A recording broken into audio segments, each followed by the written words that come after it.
Il y a longtemps, dans un village vibrant de vie au cœur de l'Afrique, se trouvait un vieux baobab majestueux, appelé le baobab de vie. Cet arbre immense et sacré était considéré comme le pilier de la communauté, car il avait la capacité de donner la vie et la guérison grâce à ses feuilles.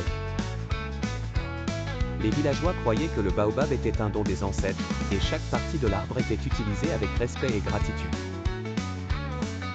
Dans ce village vivait Nia, une guérisseuse respectée et sage. Elle était connue pour ses connaissances approfondies sur les plantes médicinales, mais c'était le baobab qui tenait une place particulière dans son cœur. Les feuilles du baobab, selon elle, étaient une source de magie et de guérison. Un jour, une grave maladie se répandit dans le village.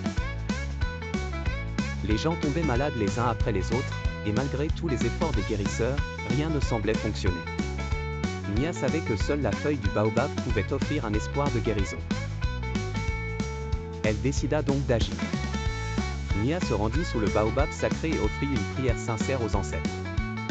Elle cueillit délicatement les feuilles les plus jeunes et les plus vertes, tout en murmurant des mots de gratitude. Ensuite, elle rentra au village et se mit au travail. Elle écrasa les feuilles fraîches pour en extraire le jus, et avec soin, prépara une décoction que les malades devaient boire. En parallèle, elle sécha les feuilles pour les transformer en poudre. Cette poudre, riche en vitamines et minéraux, pouvait être ajoutée au repas pour renforcer le système immunitaire des villageois. Les jours passèrent, et les effets furent remarquables.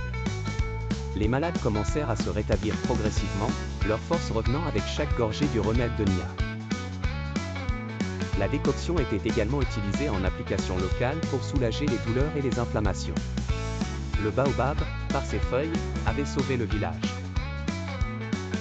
Mais les vertus de la feuille de baobab ne s'arrêtaient pas là.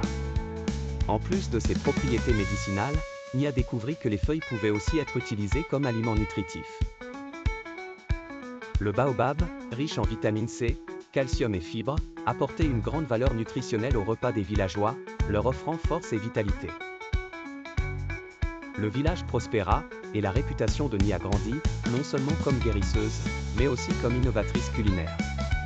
Les histoires des bienfaits du baobab se répandirent dans toute la région, et les gens vinrent de loin pour apprendre de Nia.